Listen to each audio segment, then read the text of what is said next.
Hello viewers, नमस्कार। आज बहुत ही एक इंफॉर्मेशन समझ लो ज्योतिष के लिए। ज्योतिष जो लर्नर्स हैं, जो बिगिनर्स हैं, उनको जो तकलीफ आती है जर्नी शुरू करने में और थोड़ा सा शुरू करने के बाद में, जहां पर उनको लाइफ में वो ब्लॉकेज फील करते हैं, आगे का रास्ता नहीं दिखता है कि कैसे परस्यू करना है। आज सर हमको बताएंगे कि स्टेप बाय स्टेप किस तरह से जो है ना हमको आगे बढ़ना चाहिए ज्योतिष सीखने में, जो क्लासिकल ज्योतिष सीखना चाहते हैं। जी सर, नमस्कार। नमस्कार सभी को। ऐसा है कि जब शुरू में जब ये क्लियर हो जाए कि भाव भावेश कारक ये सब चीजें जो एलिमेंट्री हैं वो आपकी क्लियर हो जाए कि कुंडली के 12 भाव, 12 राशियां, 9 ग्रह, 27 नक्षत्र, 28 नक्षत्र, ठीक है, वो आपके क्लियर हो जाए तो फिर वैदिक ज्योतिष में आगे कैसे बढ़ना चाहिए। तो जो कि पराशरी ज्योतिष भी जिसको बोला जाए, इंडियन एस्ट्रोलॉजी भी जिसको बोल सकते हैं, तो उसमें सबसे पहले जब ये इतना आप समझ मतलब यहाँ तक आपको थोड़ा ज्ञान हो गया है, तो उसके बाद अगला जो स्टेप है वो है कि थोड़ा पुराने जो है ग्रंथ हैं जो ज्योतिष के, जिनको क्लासिक बोला जाता है, उनकी समझ डेवलप करना, या उसके लिए अपने दिमाग को जो है, दिमाग की धरती को उपजाऊ बनाना। तो मतलब दिमाग की धरती को उपजाऊ बनाने के लिए सबसे पहले आपको चाहिए एक छोटा सा ग्रंथ है। कुल 42 श्लोक हैं उसमें, और उसमें 38 श्लोक जो हैं, चार तो प्रशंसा के हैं या ग्रंथ के बारे में बताने के, 38 कुल श्लोक हैं। और इन 38 श्लोकों पे भी जो है अपने आप को बड़े बड़े धुरंधर कहने वाले लोगों की मास्टरी नहीं। ये 38 श्लोक होते आपको मिलते हैं, या टोटल 42 हैं, ये मिलते हैं लघु पराशरी में। और जिनका हिंदी और संस्कृत अच्छा है उनके लिए किताब है लघु पराशरी भाषाएं बाय दीवान रामचंद्र कपूर। लघु पराशरी भाषाएं बाय दीवान रामचंद्र कपूर, उनके लिए जिनकी हिंदी और संस्कृत ठीक है। अब जिनको हिंदी नहीं पढ़नी आती, वो लघु पराशरी, जातक चंद्रिका, मध्य पराशरी मेरी किताब है, अमेजन पे अवेलेबल है, आप वो ले सकते हो। या सिर्फ आपको लघु पराशरी का भी है तो ओपी वर्मा जी की किताब है, ठीक है, लघु पराशरी, तो आप वो ले सकते हैं। जो अंग्रेजी, जो सिर्फ अंग्रेजी तक सीमित है, मेरी जो है वो इंग्लिश में भी है और हिंदी में भी, दोनों भाषाओं में है। लघु उसमें तीन मिल जाएंगी आपको, लघु पराशरी, मध्य पराशरी और जातक चंद्रिका, तीनों मिल जाएंगे। तो इससे क्या है, ये एक फर्स्ट स्टेप है। इससे आपको समझ डेवलप होती है कि ग्रह जो है अपना रिजल्ट कैसे देते हैं, उसके रिजल्ट को कैसे इवेल्युएट किया जाए दशा में। योग कैसे बन सकते हैं, ये 78, देखिए इसमें ज्यादा से ज्यादा 3 दिन लगेंगे, 4 दिन लगेंगे, उसको बार बार पढ़ो, ठीक है। तो एक आइडिया डेवलप होता है, एक सोच डेवलप होती है। फिर अगला जो है इससे बाद में, जब जैसे ही आप इसको करते हो, जातक चंद्रिका है, मध्य पराशरी है, वो तो आप इसी तरह से सामान्य मध्य पराशरी का के बारे में, उसके सोर्स का नहीं पता। लघु पराशरी के बारे में तो ये जाना जाता है, उडाय प्रदीप नाम का एक ग्रंथ है, तो उसमें ये लिया गया है, ठीक है। और ये सारे पराशरी के नियम ही हैं। मध्य प्राचरी अनोनिमस है, उसका ऑथर का नहीं पता क्या है, लेकिन वो जो है उसके जो नियम है वो भी आपके भावार्थ रत्नाकर में के तरह ही है लगभग। तो अगला जो आपको ग्रंथ लेना है, आप इसको तो साथ साथ कर लो, मध्य प्राचरी जातक चंद्रिका। नहीं करना तो अभी इसको विराम लगा दो लघु प्राचरी के बाद। तो अगला जो है ग्रंथ वो है भावार्थ रत्नाकर। हम्म। रामानुजाचार्य का ग्रंथ है लिखा हुआ, और उसकी सबसे पर्याप्त जो सबसे अच्छी व्याख्या वो श्री जगन्नाथ बसीन की है हिंदी में, और जब जो हिंदी वाले हैं उनके लिए। और जो अंग्रेजी वाले हैं वो मेरा भावार्थ रत्नाकर ले सकते हैं। मैंने भी भावार्थ रत्नाकर भसीन साहब से ही समझ में उस उनकी किताब से समझ कर ही मैंने अपने विचार रखे हैं भावार्थ रत्नाकर में। मेरा भावार्थ रत्नाकर भी अमेजन पे अवेलेबल है।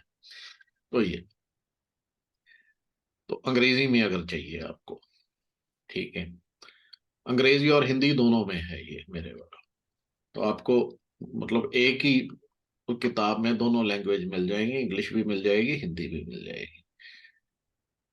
तो ये दूसरा है। इन दो को पढ़ने के बाद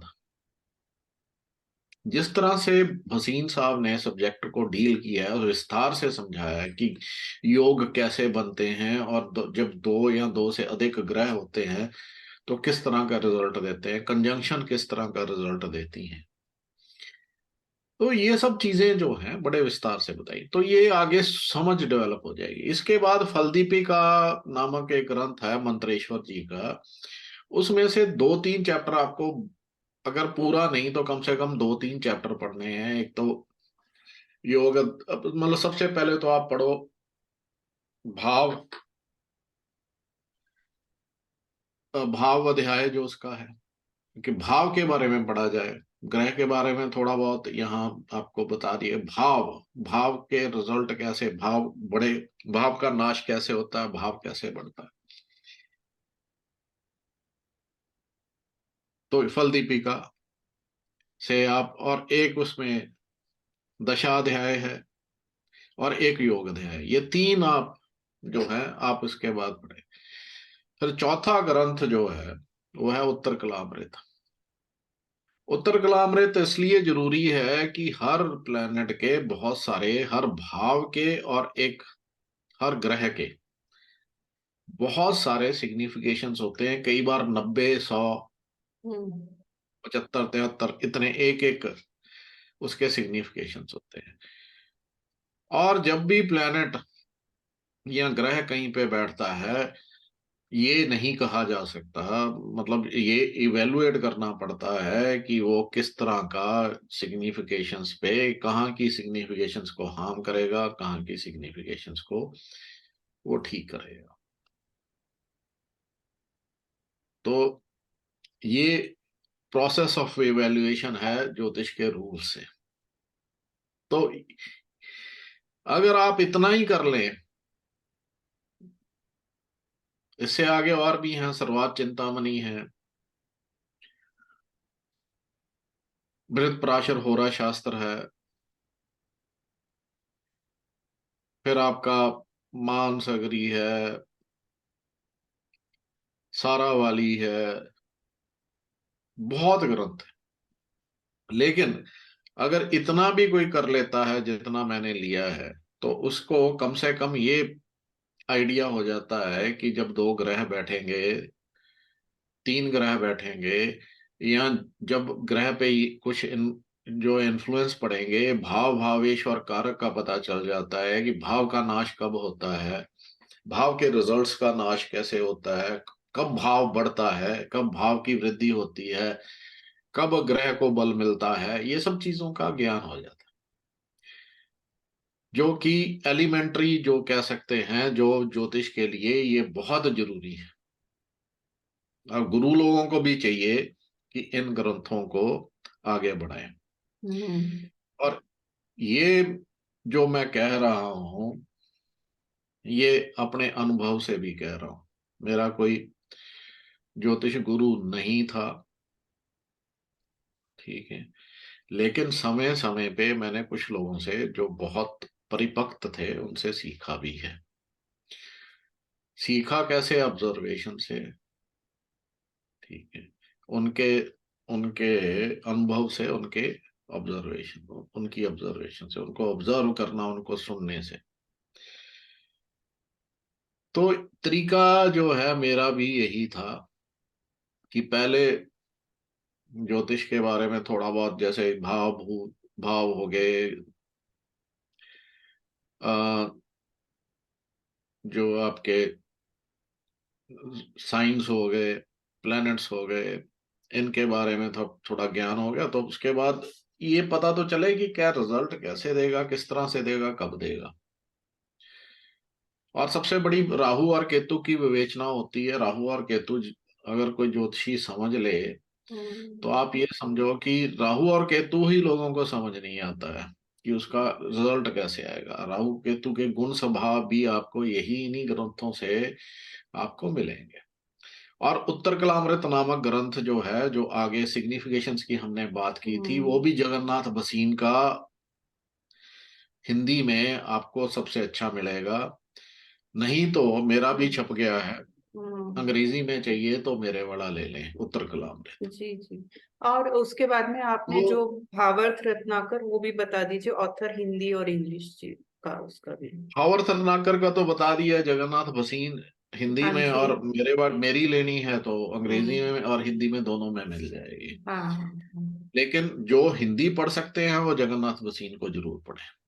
फल ठीक। दीपिका का सर बता दीजिए, इंग्लिश और फल हिंदी। दीपिका के गोपेश कुमार ओझा, ये हिंदी के लिए।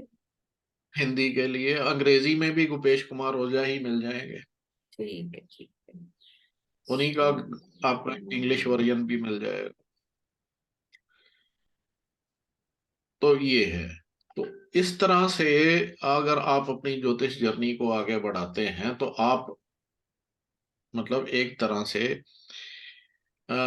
एक तो आपका मेंटल एप्टीट्यूड, आपकी स्किल सेट, वो बहुत इंप्रूव होता है। हम्म, स्किल सेट बहुत इंप्रूव होता है, आपका मेंटल एप्टीट्यूड, समझने की क्षमता, क्वेश्चन करने की क्षमता। और बिना क्वेश्चन करने की क्षमता से ज्योतिष नहीं सीखा जा सकता। हाउ एंड वाई बहुत इंपॉर्टेंट है, वो कैसे हुआ, हम्म, क्यों हुआ। कई बार आपके पास सवाल करने का, आप ग्रंथ पढ़ रहे हैं तो हाउ एंड वाई अपने आप से कीजिए कि ऐसा क्यों लिखा उसने, हम्म, एक ऑथर ने या एक सावंत ने, एक सेज ने ऐसा क्यों लिखा, हम्म, उसका क्या मकसद हो सकता है। जब आप ऑथर की तरफ बढ़ते हैं तभी आपका सही ज्ञान होता है। हम्म, आप ऑथर की समझ तक पहुंचने की कोशिश करते हैं तभी आप उसका सही ज्ञान ले पाते हैं। नहीं तो एक पोएम है, अब उस पोएम को हर आदमी जो है, एक पोएम है या एक शब्द है, उसको हर आदमी अपने तरीके से जो है इंटरप्रेट करेगा। जिसकी जितनी समझ वो उस तरह से इंटरप्रेट करता है। लेकिन उसके गूढ़ भाव में जाने की, कि लेखक क्या लिखता है, लेखक क्या भाव रहा होगा, वो इंपॉर्टेंट है। एक शिव कुमार बटालवी जो है, पंजाब में बहुत उच्च श्रेय के पोएट हुए हैं। उनकी एक नज्म है जो कि गीत के रूप में भी रिकॉर्ड हुई हुई है। महेंद्र कपूर ने किया है, जगजीत सिंह ने भी किए हैं, जगजीत चलचित्रा ने। की पुछदे हो हाल फकीरां दा, साडा नदियों विछड़े अनीरां दा। कहने का मतलब ये है, यहाँ पे जो ऑथर है वो ये कह रहा है कि क्या हाल पूछ रहे हो फकीर, यानी कि एक जिसने दुनिया को त्याग, फक्कर जो जो हर चीज जिसके लिए, मतलब समझो कि जो एलिमेंट्स के तरह हो गया है, जिसको कोई फर्क नहीं पड़ता, फक्कर या फकीर। फकीर तो आप सब लोग जानते ही हो। क्या फकीर का हाल क्यों पूछते हो, जो जल नदी से ही बिछड़ गया, अब उसका क्या हाल पूछोगे। नीर मतलब साडा की पुछदे हो हाल फकीरां दा, साडा नदियों विछड़े नीरां दा। अब इसकी इंटरप्रिटेशन जो है हर आदमी अपने तरीके से ले। अब आदमी फक्र कैसे होता है, या आदमी, ये समझने की जरूरत सबसे पहले तो यही है कि आदमी फक्र कैसे। अब उसकी सबसे प्रिय वस्तु, मानो कि आदमी obsessed है, प्यार में obsessed है, उसको वो मिल ही नहीं रहा। वो कहता मेरे लिए दुनिया बेमानी है, हर चीज बेमानी है।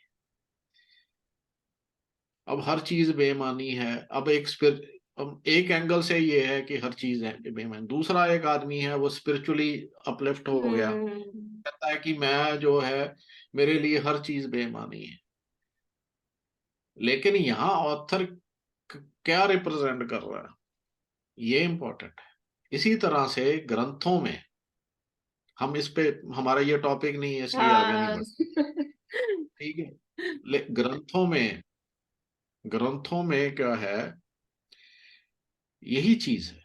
आपको ऑथर की तरफ बढ़ना है कि ऑथर की सोच क्या है, तो तब आप अपने जब ये क्वेश्चन करोगे हाउ एंड व्हाई, और ये जो आपको पुस्तकें या जो ग्रंथ मैंने बताए हैं, ये आपकी सोच को डेवलप करने की एक बहुत अच्छी कड़ी है। इसलिए अगर इसको फॉलो कर लोगे तो आप ये कह लो कि आप खता नहीं खाओगे, मतलब आपकी सोच सही तरीके पे डेवलप हो जाएगी। तो ये यही कहना चाहता था। तो सर बस ये हाँ अच्छा चलिए एक बार अगर जाने से पहले 2 मिनट लगा के पॉइंट वाइज फटाफट से सिर्फ बुक्स के नेम समराइज और ऑथर। देखिए, पहला तो लघु पराशरी भाष्य है, हम्म। दीवान रामचंद्र कपूर, हम्म। मोतीलाल बनारसी दास पब्लिशर हैं। हम्म। वो आपको हिंदी और संस्कृत में मिलेगी। उसकी हिंदी थोड़ी मुश्किल है, जिन लोगों को मुश्किल हिंदी नहीं पसंद, फिर हम्म। वो मेरी किताब ले लें, लघु पराशरी, जातक चंद्रिका एंड मध्य पराशरी। हम्म। ये भी मोतीलाल बनारसी दास से है। तो ये हिंदी और इंग्लिश दोनों में है, बड़ी सिंपल इंग्लिश है, बड़ी सिंपल हिंदी है। हम्म। तो फिर अगली किताब जो है वो है भावार्थ रत्नाकर। हम्म। भावार्थ रत्नाकर श्री जगन्नाथ बसीन की है, हम्म। रंजन पब्लिकेशन से है। हम्म। हिंदी में वो सबसे सबसे उत्तम किताब है जिनको हिंदी आती है। हम्म। जिनको नहीं हिंदी आती, या जो हिंदी उन जिनके लिए डिफिकल्ट है, वो फिर मेरी किताब ले लें भावार्थ रत्नाकर, क्योंकि जो मेरा विवेचन है, जो मैंने उसमें सिस्टम यूज किया है या मेथोडोलॉजी यूज की है, वो भसीन साहब से बहुत सिमिलर, हम्म। भसीन साहब से बहुत ज्यादा सिमिलर है। ठीक है। तो आप ये समझ लो कि एक तरह से उन्हीं की तरह की है, उसकी इंग्लिश ट्रांसलेशन ही समझ लो, लेकिन उसमें मैंने अपनी समझ भी डाली हम्म। है। तो आप भावार्थ रत्नाकर, वो भी मोतीलाल बनारसी दास से, ठीक है।